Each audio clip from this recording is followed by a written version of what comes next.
Magandang araw sa lahat. Luto naman tayo ng tipid ulam recipe na gamit ang aming tirang galunggong, pritong galunggong.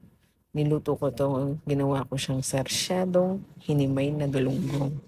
Bale meron tayong sibuyas at kamatis. Maraming kamatis yan. Pag nagsasarsyado, maraming kamatis talaga. Ayan, hinimay ko na yung galunggong. May 4 na itlog ako na may asin at binati ko na. Nilagyan ko ng asin at paminta, konti lang.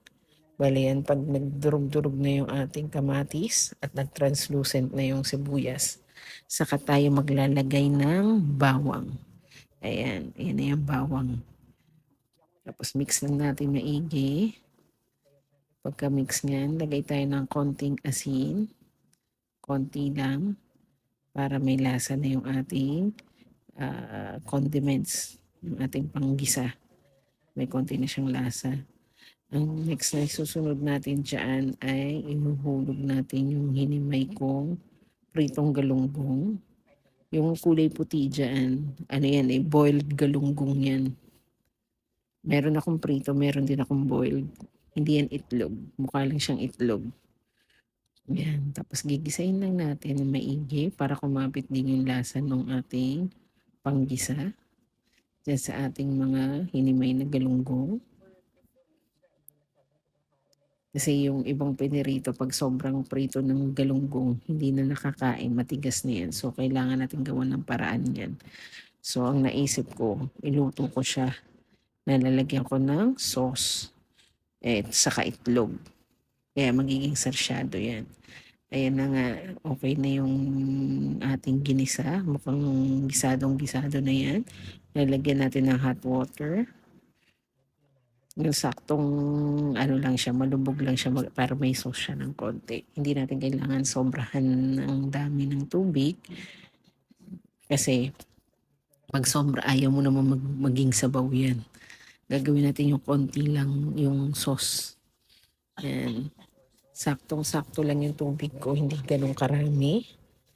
Tapos mix lang natin, hayaan natin mag-simmer yan. Pag nag-simmer na yan at medyo lumambot na yung ating piniritong galunggong, saka naman natin ilalagay yung ating binating itlog na may paminta. Konting asin, konting paminta, yan lang yun. Bale, yung panimpla ko lang dyan, asin, saka paminta. Tapos naglagay ako ng konting liquid seasoning para masarap din. Ayan, ilalagay na natin dyan yung ating, i-ready na natin ilagay dyan yung ating binati na itlog. Kasi okay na yung lambot ng ating galunggong. Ayan. Ayan, iikot natin yan. Yan. Tapos tatakpan muna natin bago natin haluin yan. Hayaan lang natin maluto ng bahagya yan. Yan.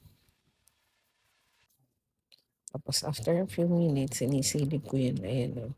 Yung effect ng itlog na naluluto, unti-unti naluluto. Para siyang steam egg. Diba? Ayan. Inikot ko pa yung takip para makita ko ng lahat. Ayan. Binuksan ko na. Ayan o. Para ka nag-o-omelette eh. O, pero hindi yan omelette. Ayan. Yan. Imimix natin. May konti lang yung sabaw, diba?